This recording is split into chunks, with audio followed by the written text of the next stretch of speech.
Hi there, it's Nicole Spohr and welcome back to my channel.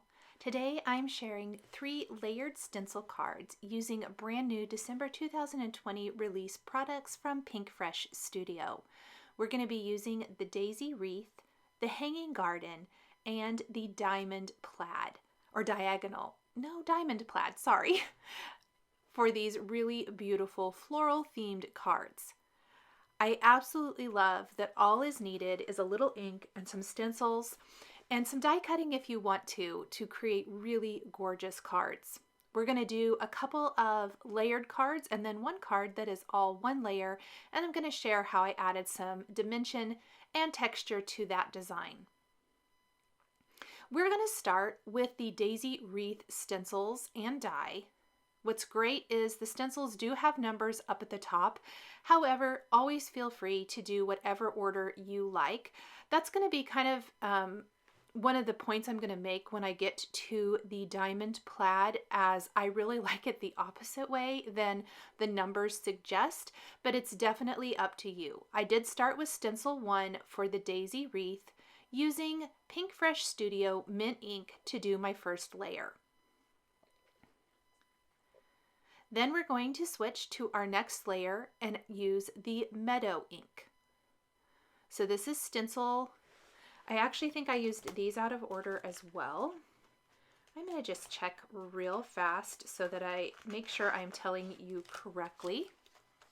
I think that this is actually stencil 5, but I like doing it next. For whatever reason, for me, it makes more sense to do it this way, so that I can kind of see my wreath, if that makes sense. And then I add the flowers in. So that was actually, I went 1, 5. Then we're going to go to 2, which is the base layer of the flower. And that I'm going to use a little Coral Reef ink for the first combination.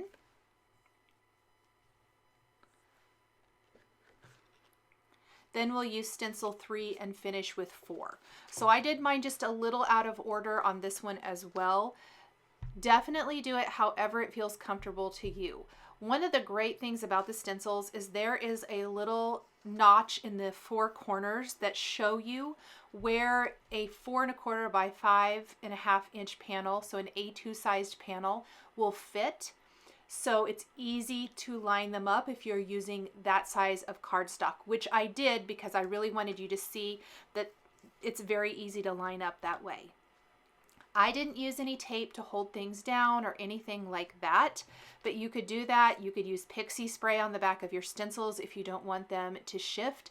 I did not find that mine shifted a whole lot. I was able to ink without. It might be really nice for like the Diamond Plaid or the other Plaid stencil collection that Pinkfresh Studio released. Those might move a little bit more. I didn't have any trouble with that, but I also got ink on my fingers. So if you kind of want to avoid that, you maybe could use a little bit of temporary spray like pixie spray to hold that down. So Coral Reef and Passion Fruit were my flower colors for this wreath. And then I'm finishing with Sweet Mustard ink for the flower centers. When I looked at it through the stencil, I thought it was ugly. When I removed the stencil, I was like, oh, it looks good. It's always so funny to me how it can look kind of distorted through that stencil. So I'm going to set that aside. I'm actually going to die cut it with the Daisy Wreath coordinating die while I work on my background.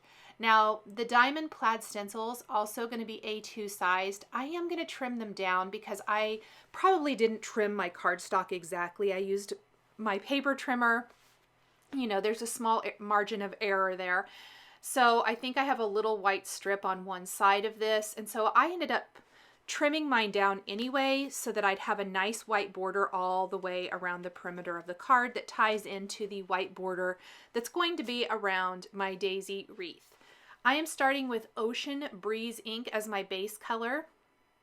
Just using a nice light hand and my blender brush to apply the color to my 4 1/4 by 5.5 inch panel background.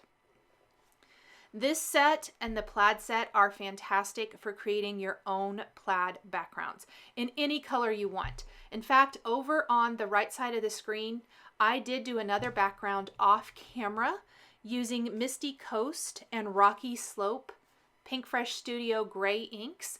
I'm not going to share that on camera since I did it off. I was trying out different color combinations, and that's one I actually liked, and I'm going to use it for a different card. I don't like it for the color combinations I used that I just did for the daisy wreath, but I'm going to do a different daisy wreath with a little bit deeper, darker greens that I think will look nicer on that gray background. Next, I'm using a little aquamarine ink over the top, concentrating it mostly just around the stencil. I'm not completely going into that diamond area. I'll pull the color a little bit more out as I'm working, but I want the design back behind to show through. You could also do this with just a single color of ink. Mine are still tone on tone by using 2 different shades of ink, but I do think you could get away with using just one ink color for this technique. But I love that you can create your own plaid papers and backgrounds in any color combination you choose or any color you choose that perfectly match your project. Remember with dye inks that as they dry, they're going to smooth out and not be quite so blotchy. So when I'm creating this, it looks kind of terrible, really. I always am very pleasantly surprised that as the ink dries, it smooths out and it looks so great. Plus, when we add that flower on top, it's going to look so beautiful. So I trimmed that down to 4 by 5 1/4. And I'm going to go ahead and ink up my other daisy wreath. This time we're going to start with olive ink. So this is going to be the color combination that works on the gray background that you see there on the screen. I wanted something that was going to be a little bit more jewel tone and maybe even a little bit more of a winter theme. Not a Christmas necessarily or anything like that, even though this is the color combination I would use for Christmas florals. But I do think that the deeper, darker colors give a little bit more of a jewel tone that looks nice on the gray. So we're starting with the olive ink, again with stencil 1. Then I'm going to go ahead and do what I did the first time, and we're going to move to stencil 5.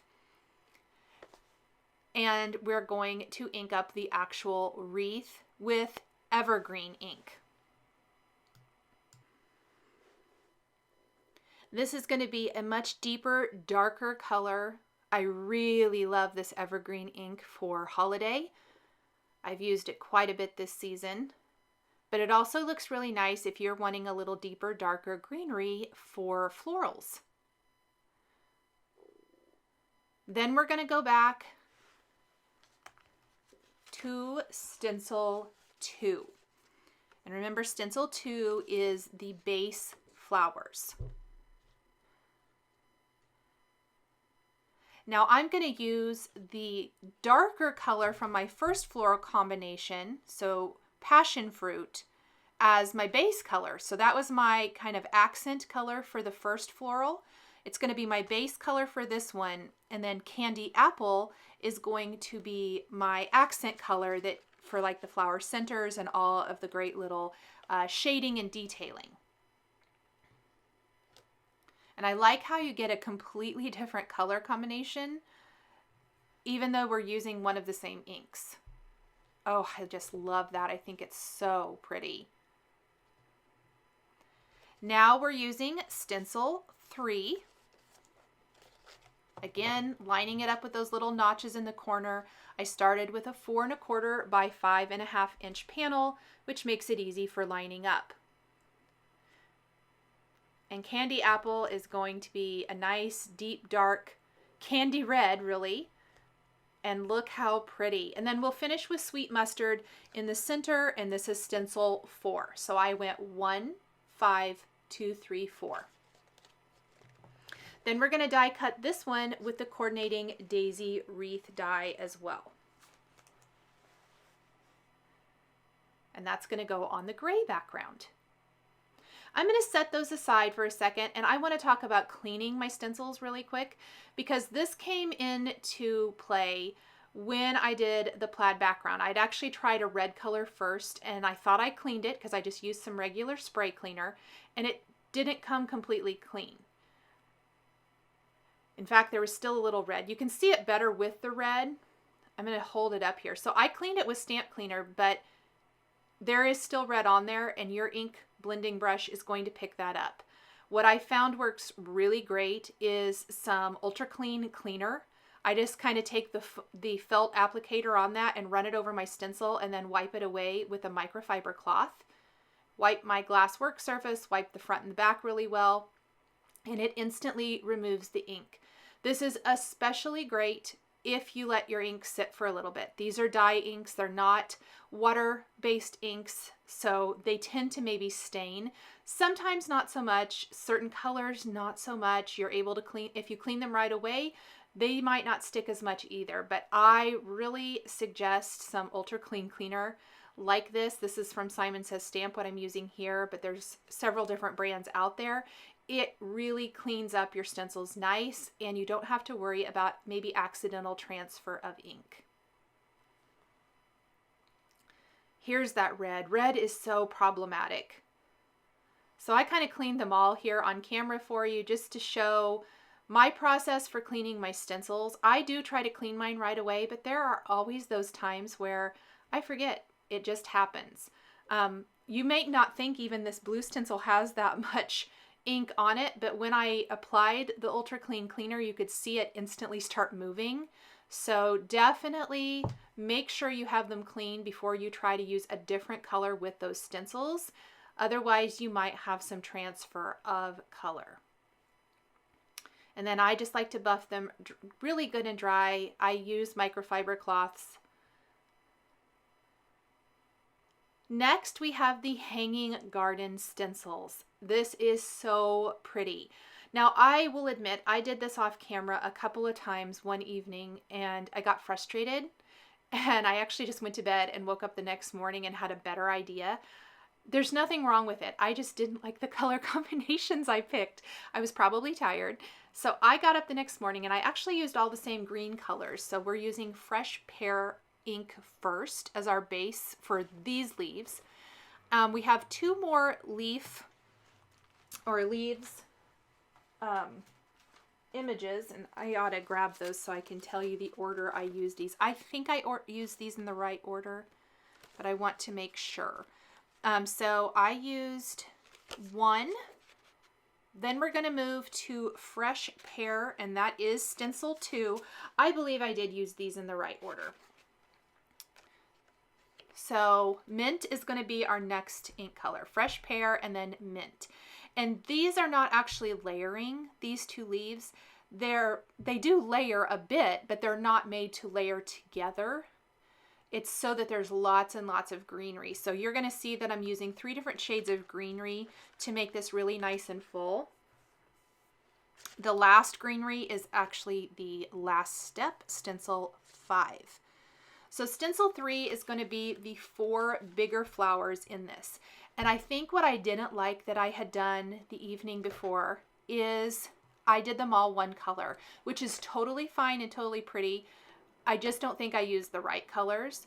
And what I ended up doing was doing 4 different colors of ink, and I loved the results, especially I think maybe because this is going to be a single layer flat design. I used Ballet Slippers first, then we're going to use Coral Reef. That's going to be our kind of red colored flower. Then we're going to move to Apricot, which is my orange. I love this orange ink. I know that might be funny. I don't necessarily always say I love an orange ink. I'm really picky. I love this orange ink. I think it's really pretty. Same goes for Ballet Slippers. I'm super picky about a light pink. I don't think that there are a lot of good light pink inks out there, and Ballet Slippers is a great one. Then we're going to do a little sweet mustard for that last flower. You can see I didn't do any masking or anything like that, and I was still able to get a great result. Stencil 4 in the hanging garden. We're going to do the same thing, but there's also additional individual little flowers. So I'm going to cover the inside of the yellow flower with marigold ink. So that's going to be my darker yellow color in the center. And then I'm going to do a couple of individual yellow flowers. We're going to do persimmon in the center of the apricot flower, but persimmon is so dark, I opted not to use that for my lighter flowers. So I'm going to go back to apricot and do a couple of orange little mini flowers because, like I said, I really like this orange. And I rubbed off the excess ink on my microfiber cloth towel. I do that a lot when I'm switching maybe from a darker pink to a lighter pink. So Raspberry Bliss is a good example too. If I was going to go back to ballet slippers, I'd want to clean off that excess ink off the top, the blender brush. And that was Raspberry Bliss that goes on the ballet slippers. And then on the coral reef, we're going to use passion fruit. So this is another example of it looks really messy before you lift it off and you're like, ooh, so pretty. So I was really, really happy with the results here. We'll just add a couple more passion fruit flowers and it's looking good. Now stencil 5 is going to be that last greenery. So that's going to be kind of the viney type of greenery. The rest of them have been a little bit more leafy and this looks a little bit more viney. We're going to use meadow ink for this step. And this fills it in so, so beautifully. Make sure and get all those little parts and pieces. I was easily able to hold the stencil in place while I added that ink. Oh, that looks so pretty, doesn't it, you guys? I absolutely love it. So it's beautiful as is, but I actually want to do a little extra detailing. And I'm going to add my sentiment first, and then I'm going to add some shading with some Polychromos colored pencils. I played around with a couple of different stamp sets. I was going to use a different sentiment from this set, but I didn't really, the way they're designed didn't really work with this for me. And I didn't want to use this sentiment because I'm actually using it for one of my other cards. So I opted to grab the You Are My Favorite stamp set from Pinkfresh Studio from a couple of releases ago. And we're going to use Just a Reminder, I Love You. I'm going to figure out my placement. And then because this is a flat card, one thing I'm going to do to add some interest to my sentiment is I'm going to ink everything but the word love with black ink. And I'm going to use a little Post-it tape to cover up the word love before I ink it up. So I'm going to create a little mask here. It's nothing fancy. I'm just trimming my Post-it tape so it only covers that word.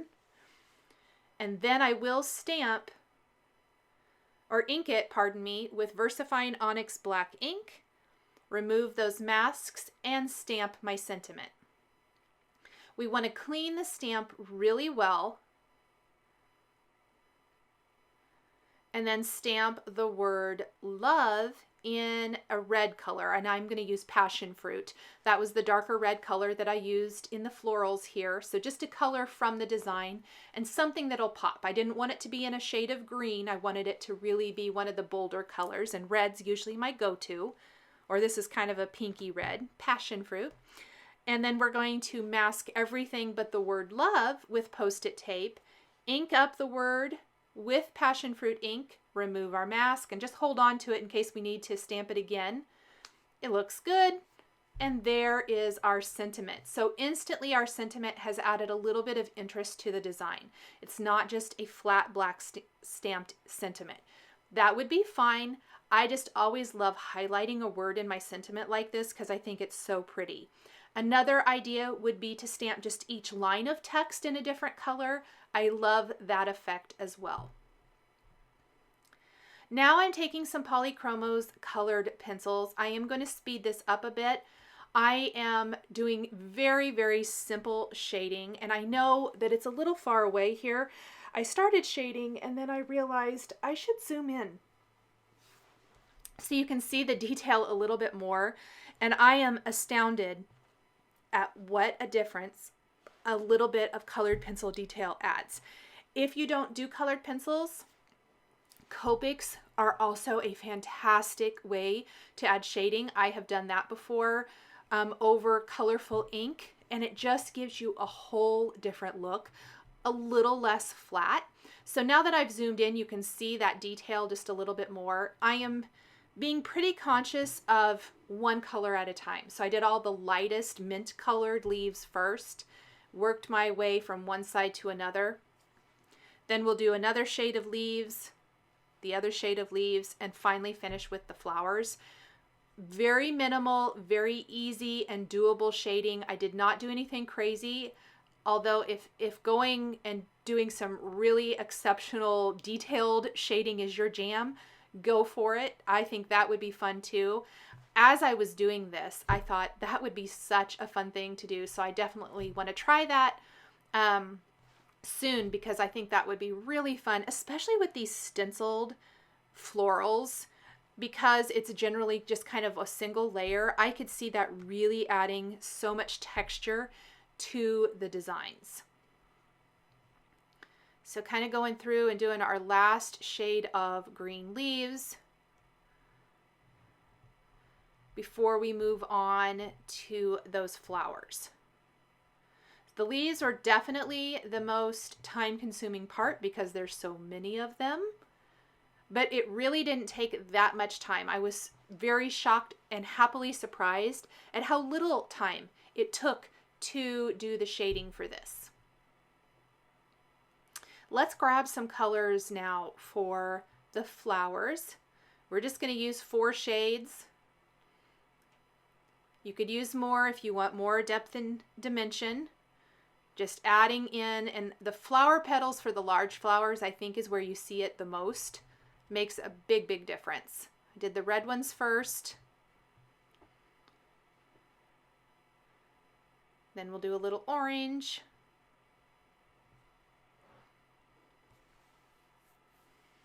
And make sure and do the small ones, so everything looks the same. It's nice and consistent. We'll do a little yellow detailing. Although the yellow small flowers, I don't think the yellow pencil shows up, so I did use the orange pencil instead, and very, very light hand because I didn't want it to turn completely orange. And finally, our pink.